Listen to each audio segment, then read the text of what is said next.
Do you need to use communication on your 12,000 XP inverter? So I've seen this in the forums, and a lot of people will try to connect up their 12,000 XP and they'll say, hey, I'm getting these communication errors and this won't work. And how do I get things working?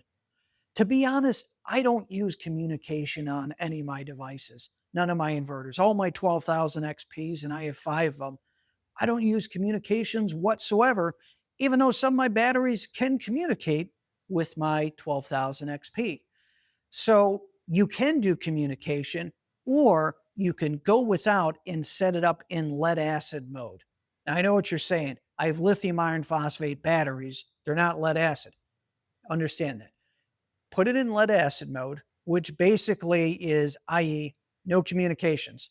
And your system will work perfectly fine. If there's any sort of communication error, say your batteries connected to your inverter in the past and everything was working, and for some reason it stopped working, say you can't figure it out, say it's a firmware issue, whatever that it might be, bad cable, what have you, you can always switch back into lead acid mode.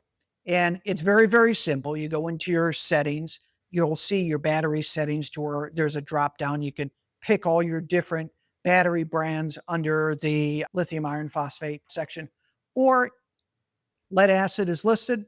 And then for lead acid, you put in how big is your battery bank, how many amp hours. So you would type that in, hit save, and then poof, it's now in lead acid mode. So all 5 of my inverters, like I said, lead acid mode. You do not need communication. You might be saying, well, wait, how do I know to charge your batteries? A lot of batteries these days, it will tell you on the front of it what the battery charge is at that given point. You could also use the EG4 communications, and I'm not talking about the battery communications. I'm talking about you could use the EG4 app, and it will show you your battery voltage, and you can tell by that how charged that your batteries are. And I'll put up right next to me a chart that will help you with that.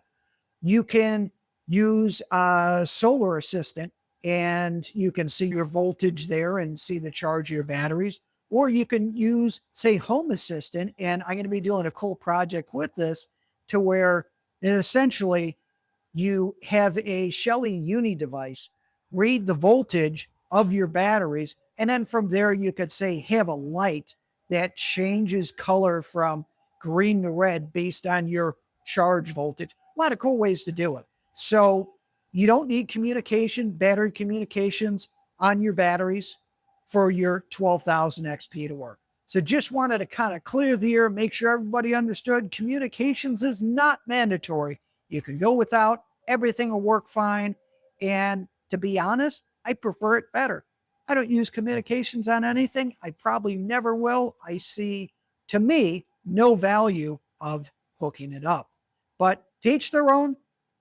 A lot of batteries have communications. The 12,000 XP will connect to most of them, and things will work just fine. I just go without.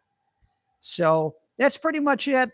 Like, subscribe, leave a comment, and also check out winsolarforum.com. Sign up, leave a comment, leave a forum post, show me your system. Like to see it. Thanks again for watching. Mike's Garage. Happy holidays.